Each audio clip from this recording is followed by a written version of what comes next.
Hi friends, Karthi Revathi சீரியலை பற்றி தான் நம்ம இந்த வீடியோக்குள்ளே நம்ம பார்க்க போகிறோம். வாங்க நம்ம வீடியோக்குள்ளே போகலாம்.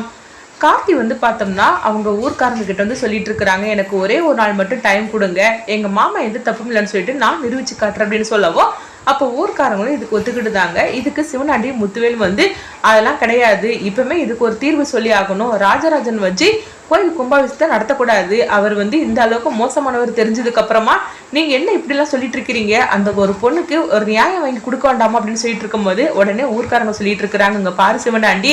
ராஜராஜன் ஐயாவை பத்தி எங்களுக்கு எல்லாருக்கும் நல்லாவே தெரியும், அதனால இந்த பொண்ணு சொன்னது எல்லாத்தையும் நாங்க நம்ப முடியாது அப்படிங்கவோ என்னங்க இப்படி சொல்லிட்டு இருக்கிறீங்க, அந்த பொண்ணு கையில செயின் வச்சிருக்கிறா, இதுக்கு மேல என்ன ஆதரவு தேவை அப்படிங்கவோ அப்ப காட்டுன்னு சொல்லிட்டு இருக்கிறாங்க, எங்க பாரு எங்க மாமா பத்தி இந்த மாதிரிக்கு அவதூறு பரப்பிட்டு இருந்தீங்கன்னா அப்புறம் என்ன நடக்கும்னு தெரியாது, இந்த பொண்ணுக்கும் எங்க மாமாவுக்கும் எந்த சம்மந்தமும் கிடையாது, அதனால எனக்கு ஒரு நாள் டைம் கொடுங்க,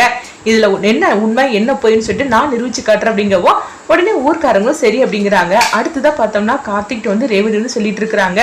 அப்பா மேல இந்த மாதிரிக்கு அபாண்டமா பழி சுமத்திட்டு இருக்கிறாங்கன்னா இந்த பொண்ணு யாருன்னு தெரியல, ஆனா வீட்டுல இந்த செயின் எப்படி இந்த பொண்ணு கைக்கு போச்சுன்னா ஒண்ணு புரிய மாட்டேங்குது அப்படின்னு சொல்லிட்டு இருக்கும் போதே அடுத்துதான் பார்த்தோம்னா சாம்பிஸ்ரீ கிட்ட சந்திரகலா இந்த விஷயத்தை பத்தி சொல்றாங்க. இது கேட்டதுமே சாம்பிஸ்ரீ அதிர்ச்சி அடைகிறாங்க. என்ன சந்திரா நீ சொல்லிட்டு இருக்குது அப்படின்னு கேட்கும் போது, ஆமாக்கா மாமா உனக்கு இந்த மாதிரிக்கு நம்பிக்கை தரவங்க பண்ணிட்டாரு, அவர் இப்படி எல்லாம் பண்ணுவாருன்னு சொல்லி கொஞ்சம் கூட யோசனை பண்ணவே இல்லை, ஆனா இந்த அளவுக்கு உனக்கு மோசம் பண்ணிட்டாரு அப்படின்னு சொல்லிட்டு இருக்கவும் இது கிட்டதுமே சாம்பிஸ்ரீ அப்படியே ஆவேசம் அடைகிறாங்க. அப்ப ராஜராஜன் அவங்க கார்த்திகிட்ட சொல்லி அவங்க அழுதுகிட்டு இருக்கிறாங்க, மாப்பிள்ள இந்த மாதிரிக்கு நம்மளால அவாண்டமா பழி சுமத்திட்டாங்களே, நான் என்ன பண்றதுக்கு, இந்த பொண்ணை நான் முன்ன பண்ண கூட பார்த்தது கிடையாது அப்படிங்கும் போது, மாமா எங்களுக்கு உங்களை பத்தி தெரியாதா என்ன, இதுல ஏதோ ஒரு சதி நடந்திருக்குது, எல்லாம் அந்த சிவனாண்டியோட வேலையா தான் இருக்கும், நீங்க கவலைப்படாதீங்க மாமா, ஒரு நாளுக்குள்ள எப்படி நான் நிரூபிச்சு காட்டுவேன், நீங்க கவலைப்படாம போங்க அப்படின்னு சொல்லவும் ராஜராஜனை மயில் வாங்கினா அழைச்சிட்டு போறாங்க. அப்போ உடனே பார்த்தோம்னா வீட்டுக்கு வந்ததுமே சாம்பிடிச்சிட்டு அப்படியே கோவப்பட்டு பேச ஆரம்பிச்சிருந்தாங்க, என்ன நடந்துகிட்டு இருக்குது, இதுக்குதான் நீங்க கோயில் கும்பாபிஷேகத்துக்கு நீங்க போனீங்களா என்ன அப்படின்னு சொல்லி கேட்டுட்டு இருக்கோம். இப்ப ராஜராஜன் சொல்றாங்க, அங்க பாரு ஈஸ்வரி, இந்த மாதிரிக்கு அந்த பொண்ணு எனக்கு யாருன்னே தெரியாது, என்னை பத்தி உனக்கு தெரியாதா என்ன அப்படின்னு சொல்லி கேட்டுட்டு இருக்கவும் அப்போ உடனே சாம்பிடிச்சிட்டு சொல்றாங்க, உங்களை பத்தி எனக்கு என்ன தெரியாதாங்க, இத்தனை வருஷம் நான் உங்க கூட குடும்பம் நடத்திருக்கேன், நீங்க எப்படிப்பட்டவன்னு எனக்கு தெரியாதா என்ன, ஆனா அந்த பொண்ணை யாரோ தான் இந்த மாதிரிக்கு அனுப்பி வச்சிருக்காங்க அப்படிங்கவோ இப்படி சொன்னதுமே சந்திரகலா அதிர்ச்சி அடைகிறாங்க. என்னது அக்கா இவரை வீட்டை விட்டு துரத்தி விடுவார்னு சொல்லி பார்த்தோம்னா நம்ம இந்த அளவுக்கு நம்ம சொல்லி இருக்கிறோம், ஆனா அவ என்னன்னா தன்னுடைய கணவர்கிட்ட அவ இப்படி பேசிட்டு இருக்காள் அப்படிங்கும் போது உடனே சந்திரகலா சொல்லிட்டு இருக்கிறாங்க, எங்க பாருங்க மாமா, உங்க மேல இந்த மாதிரிக்கு ஒரு பொண்ணு அபாண்டமா பழி சுமத்தி இருக்கானா அப்ப தப்பு இல்லாமையே இருக்கும் அப்படின்னு சொல்லிட்டு இருக்கவும் உடனே ராஜராஜன் யாரை பத்தி நீ என்ன பேசிட்டு இருக்கிற அப்படின்னு கேட்கும் போது உடனே அவங்க ரோஹிணி ரேவதி சுவாதி மூணுமே சந்திரகலாவை போட்டு திட்ட ஆரம்பிச்சிருந்தாங்க, எங்க அப்பாவை பத்தி எங்களுக்கு தெரியும், நீங்க ஒண்ணு எங்க அப்பா அப்படி தப்பா பேச வேண்டாம் அப்படிங்கும் போது உடனே சாம்பிடிஸ்ரீயும் சந்திரகலாட்ட சொல்றாங்க, இங்க பாரு சந்திரா, அவரை பத்தி எனக்கு தெரியாதா என்ன, இத்தனை வருஷம் நான் கூட குடும்பம் நடத்தி இருக்கிறேன், அவர் எப்பேற்பட்டவன்னு எனக்கு தெரியும், ஆனா ஏதோ ஒரு தப்பு நடந்திருக்கு அப்படின்னு சொல்லிட்டு இருக்கவும் அது என்னன்னு சொல்லிட்டு நான் கண்டுபிடிக்கிறேன், அந்த பொண்ணு எங்க இருக்கிற அப்படின்னு சொல்லி கேட்டுட்டு இருக்கவும் உடனே சந்திரகலா அதிர்ச்சி அடைகிறாங்க, என்னது இவர் மேல பழி சுமத்தி இவர் எப்படியாவது வீட்டை விட்டு அனுப்பி விட்டுருன்னு சொல்லிட்டு நம்ம ஒரு பிளான போட்டோம்னா அக்கா என்னன்னா கொஞ்சம் கூட இவரை பத்தி நம்பவே மாட்டுக்கால, இவர் மேல தப்புன்னு சொல்லிட்டு நம்ம எப்படி நிரூபிச்சு காட்டணும் அப்படின்னு சொல்லிட்டு சந்திரகலா நினைக்கவும் அடுத்தது பார்த்தோம்னா கார்த்தி அந்த பொண்ணை பத்தி விசாரிக்கிறதுக்காக போறாங்க. அப்ப அந்த பொண்ணை பத்தி அவங்க ஃபேமிலி பத்தி எல்லாத்தையும் விசாரிச்சுக்கிட்டு வரவும் அடுத்ததுங்க பார்த்தோம்னா சந்திரகலா சிவனாண்டியை சந்திக்கிறாங்க. அப்ப சிவனாண்டி சந்திரா அங்க வீட்டுல என்ன நடந்துச்சு, உங்க அக்கா என்ன சொன்னா அப்படின்னு சொல்லி கேட்டுட்டு இருக்கவும் எங்க அக்கா கொஞ்சம் கூட எங்க மாமா பத்தி இந்த மாதிரிக்கெல்லாம் தப்பானவரே கிடையாது அப்படின்னு சொல்லிட்டு இருக்காருங்க, அவ இப்படி சொல்லுவான்னு நினைக்கவே இல்லை, நம்ம இந்த மாதிரிக்கு உசுப்பேத்தி விட்டனால எங்க அக்காவும் மாமாவும் சண்டை போடுவாங்கன்னு சொல்லி நினைச்சோம், அது மட்டும் இல்லாம இவரை வீட்டை விட்டு அனுப்பி விட்டுருவான்னு சொல்லிட்டு நானும் என்னென்னமோ சொல்லி எங்க அக்காட்ட பார்த்தேன், ஆனா கொஞ்சம் கூட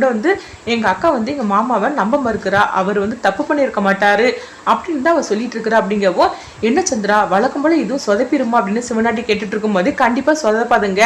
ஏன்னா அந்த செயின் தான் அந்த பொண்ணுகிட்ட தானே இருக்குது, அது மட்டும் இல்லாம கார்த்தி ஒரு நாள் அவகாசம் கேட்டிருக்கான், அவன் என்ன அவகாசம் கேட்டாலும் சரிதான், கண்டிப்பா இந்த தடவை நம்ம தான் ஜெயிச்சு காட்டுவோம், அவன் என்னன்னாலும் பண்ணட்டும், காலையில விடிஞ்சாக்கி அவன் கண்டிப்பா எந்த ஆதாரத்தையும் அவன் நிரூபிக்க முடியாது, அதனால நீங்க கவலைப்படாதீங்க அப்படிங்கவோ ஆமா இப்ப அந்த பொண்ணு எங்க இருக்கிறா அப்படின்னு சொல்லி கேட்டுட்டு இருக்கவும் உடனே ஒரு இடத்த முத்துவேலும் சிவனாண்டி சொல்லவும் அப்ப அந்த பார்வதியை பாக்குறதுக்காக சந்திரகலா அங்க போறாங்க. உடனே பார்வதி அங்க இருக்கவும் வாங்க மேடம் அப்படின்னு சொல்லிட்டு இருக்கும் போதே இப்ப அடுத்தது நான் என்ன பண்ணணும் அப்படின்னு சொல்லிட்டு இருக்கவும் நான் என்ன சொன்னாலும் இந்த ஊர்க்காரங்க நம்ப மறுக்கிறாங்களா அப்படின்னு சொல்லிட்டு இருக்கும் போதே இங்க பாரு அப்படிதான் சொல்லுவாங்க, ஆனா நீ தான் கொஞ்சம் கூட பின்வாங்காம இன்னைக்கு நீ எப்படி பேசுனியோ அதே மாதிரிக்கு தான் நாளைக்கு நீ பேசணும், உங்ககிட்ட என்னதான் கேட்டாலும் சரிதான், நீ கொஞ்சம் கூட பின்வாங்க கூடாது, இன்னைக்கு நீ எப்படி சொன்னியோ அதே அதே மாதிரிக்கு நான் எல்லாம் சொல்லணும். அந்த கார்த்தி குறுக்கு விசாரணைலாம் விசாரிப்பான், அவன் லேஸ்பட்டவன் கிடையாது. அவங்கிட்ட மட்டும் நீ லேசா வந்து மாட்டினேன்னு வச்சுக்கோங்க, அவ்வளவுதான், நீ வந்து இந்த மாதிரிக்கு பொய் சொல்லணும்னு சொல்லிட்டு அவன் எல்லாரும் முன்னாடி நிரூபிச்சிருவான். அதுக்கப்புறம் உன்னை சும்மா விட மாட்டாங்க. அதனால அப்படிலாம் நடக்கக்கூடாது. இன்னைக்கு எப்படி நீ கரெக்டா பேசுனியோ அதே மாதிரிக்கு தான் ராஜராஜனுக்கும் உனக்கு தொடர்பு இருக்குன்னு சொல்லிட்டு நான் சொன்ன மாதிரிக்கு நீ சொல்லிடணும். அப்படிங்கும்போது, மேடம் நீங்க கவலைப்படாதீங்க, இதே மாதிரிக்கு நான் எத்தனை குடும்பத்தை நாசம் பண்ணி இருக்கிறேன், இதெல்லாம் எனக்கு ஒரு பெரிய விஷயமே கிடையாது அப்படின்னு சொல்லிட்டு இருக்கவும், உடனே அந்த செயினை பத்தி யார் என்ன கேட்டாலும் சரிதான், ராஜராஜன் தான் உன்கிட்ட கொடுத்தாருன்னு நான் அதே தான் சொல்லணும். அப்படிங்கும்போது, அதெல்லாம் எனக்கு அசால்ட்டு மாட்டேன், நீங்க கவலைப்படாதீங்க அப்படின்னு சொல்லிட்டு இருக்கவும், அடுத்து பார்த்தோம்னா மயில்வாகனை வந்து கார்த்திக்கு ஃபோன் பண்றாங்க. சகல என்னாச்சு சகல அப்படின்னு சொல்லி கேட்டுட்டு இருக்கவும், உடனே கார்த்தி பார்த்தோம்னா ஒரு பிளானை போட்டு கொடுக்குறாங்க. உடனே மயில்வாகனமும் சரிதான் சகல, நீ சொன்ன மாதிரி நான் செஞ்சிருது அப்படிங்கிறாங்க. அடுத்து பார்த்தோம்னா அந்த பொண்ணு யாரோ ஃபேமிலி யாருன்னு சொல்லிட்டு எல்லாத்தையும் வந்து கார்த்தியும் மயில்வாகனமும் சேர்ந்து விசாரிக்கிறாங்க. இங்கே பார்க்கும்போது வந்து மயில்வாகனம் வந்து சந்திரகலாவோட ஃபோனை தான் எடுக்கிறாங்க. ஏன்னா அந்த ஃபோனில் தான் இவ எப்படியும் வந்து அந்த பொண்ணுக்கு பேசியிருப்பா, ஏன்னா இவன் மேலே தான் சந்தேகமாக இருக்குது அப்படின்னு சொல்லிட்டு, ஏன்னா வீட்டோட நகை வந்து பாரதி கையில் போயிருக்குன்னா கண்டிப்பாக சந்திரகலா தான் இந்த நகையை எடுத்து கொடுத்துருப்பா அப்படின்னு சொல்லிட்டு கார்த்தி வந்து அவங்க மயில்வாகனத்துல சொல்லவும், அதனால வந்து அவளுடைய ஃபோன் எடுத்து செக் பண்ணாதான் தெரியும். அப்படிங்கும்போது உடனே மயில்வாகனமும் அவங்க பார்த்தோம்னா வந்து சந்திரகலாவுக்கு தெரியாம அந்த மொபைலோட நம்பர்லாம் எடுத்து கொடுக்குறாங்க கார்த்திகிட்ட. கார்த்தியும் வருத்தம்னா அந்த நம்பரை பார்த்ததுமே, சரி இந்த நம்பர்ல இருக்கிற ஃபோனுக்கு வந்து நீங்க சந்திரகலா மாதிரிக்கு பேசுங்க அப்படின்னு சொல்லவும், உடனே சரின்னு சொல்லிட்டு மயில்வாகனை பார்த்தோம்னா பார்வதிக்கு சந்திரகலா குரல்லையே வந்து அவங்க பேசிட்டு இருக்கிறாங்க. அங்க பாரு, நம்ம போட்ட திட்டப்படி எல்லாம் பக்காவா நடந்துகிட்டு இருக்கலாம். அப்படிங்கும்போது, என்ன மேடம் கொஞ்ச நேரத்துக்கு முன்னாடி தானே என்கிட்ட வந்து பேசுனீங்க, திரும்பவும் பேசிட்டு இருக்கிறீங்க அப்படிங்கவும், இதை எல்லாத்தையும் ஸ்பீக்கர்ல போட்டு அவங்க கேட்டுட்டு இருக்கிறாங்க. அது மட்டும் இல்லாம இது ரெக்கார்டும் பண்ணிட்டு இருக்கவும், உடனே வந்து அவங்க மயில்வாகனமும் கார்த்தி அதிர்ச்சி அடைகிறாங்க. சரி அந்த செயினை நான் உன்ட்ட கொடுத்தோம்ல, அது பத்திரமா தானே வச்சிருக்கிறேன் அப்படிங்கும்போது, ஆமா மேடம் இந்த செயினை நீங்க தானே எடுத்து கொடுத்தீங்க, அதை நான் பத்திரமா தான் வச்சிருக்கிறேன் அப்படிங்கவும், எங்க பாரு எக்காரணத்தை கொண்டு வந்து செயினை நீ தொலைச்சிடக்கூடாது அப்படிங்கும்போது, அதெல்லாம் தொலைக்க மாட்டேன், நீங்க தான் என்கிட்ட சொல்லியிருக்கிறீங்களா அப்படிங்கவும், சரி நான் தான் உனக்கு கொடுத்துருக்கணும்ல பணம், மேற்கொண்டு நான் தார அப்படிங்கும்போது, மேடம் நீங்க தான் எனக்கு நிறைய பணம் கொடுத்துருக்கிறீங்களே, நாளைக்கு விஷயம் முடிஞ்சதும் இன்னும் தாரன்னு சொல்லியிருக்கீங்களா அப்படின்னு எல்லாத்தையும் வந்து அவங்க சந்திரகலாட்ட பேசுறோம்னு சொல்லிட்டு பார்வதி எல்லாத்தையும் பேசியிருந்தாங்க. ஆமா உன்னுடைய ஃபேமிலி எல்லாம் வந்து எங்க இருக்கிறாங்க அப்படின்னு சொல்லி கேட்டுட்டு இருக்கவும், என்ன மேடம் அப்படிலாம் திடீர்னு என் ஃபேமிலி பத்தி கேட்டுட்டு இருக்கிறீங்க அப்படிங்கும்போது, சும்மா தெரிஞ்சுக்கிறதுக்காக தான், அடுத்ததும் ஏதாவது வேலை இருந்தா உனக்கு சொல்லலாம்ல அப்படின்னு சொல்லிட்டு மயில்வாகன் சொல்லும் போது, உடனே அவங்களும் தன்னுடைய ஃபேமிலி பத்தி சொல்றாங்க. இது கெட்டதுமே கார்த்தி வந்து, அப்போ எல்லாத்துக்கும் காரணம் இந்த சந்திரகலா தான், அவ தான் திட்டமிட்டு பண்ணியிருக்கிறான்னு சொல்லிட்டு அவங்க எல்லாத்தையும் வந்து அவங்க ரெக்கார்ட் பண்ணியிருந்தாங்க. அடுத்ததான் பார்த்தோம்னா சந்திரகலாவை தான் காட்டுறாங்க. சந்திரகலாவை அவங்க கார்த்தி வந்து சந்திக்கிறாங்க. உடனே சந்திரகலா வந்து,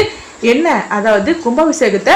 ராஜராஜனை வச்சு நல்லபடியா முடிச்சலாம்னு சொல்லி நினைச்சியா என்ன, அவ்வளவுதான், என்ன நினைச்சாலும் சரிதான், நடக்க போறது கிடையாது அப்படின்னு சொல்லிட்டு இருக்கவும், உடனே வந்து கார்த்தி வந்து சிரிக்க ஆரம்பிச்சிருந்தாங்க. அப்ப சந்திரகலா என்ன எதுக்காக இப்ப சிரிச்சிட்டு இருக்கிற அப்படிங்கவும், உங்களுக்கு ஒரு வீடியோ காட்டட்டுமான்னு சொல்லும் போது, வீடியோ காட்ட போறியா அப்படின்னு சொல்லிட்டு உடனே என்னன்னு பத்தி பார்த்தோம்னா, அப்போ வந்து அவங்க கிட்ட பேசுன எல்லாத்தையும் ரெக்கார்டு பண்ணினது எல்லாத்தையும் அவங்க காட்டுறாங்க.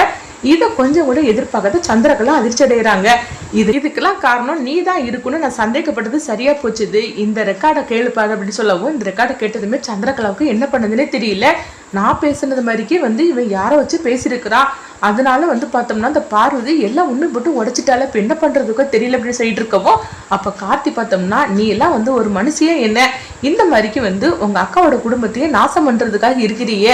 ஏன் உனக்கு இந்த மாதிரிக்கு, அது மட்டும் இல்லாம மாமா என்ன தப்பு பண்ணினாரு, எதுக்காக இந்த மாதிரிக்கு இந்த குடும்பத்துக்குள்ள இருந்து நம்பிக்கை துரோகம் பண்ணிட்டு இருக்கிற, மாமாவை பத்தி இவ்வளவு அசிங்கமா சித்தரிச்சிருக்கிறிய அப்படின்னு சொல்லிட்டேன்னா நாங்களாம் நம்பிடுவோமா என்ன,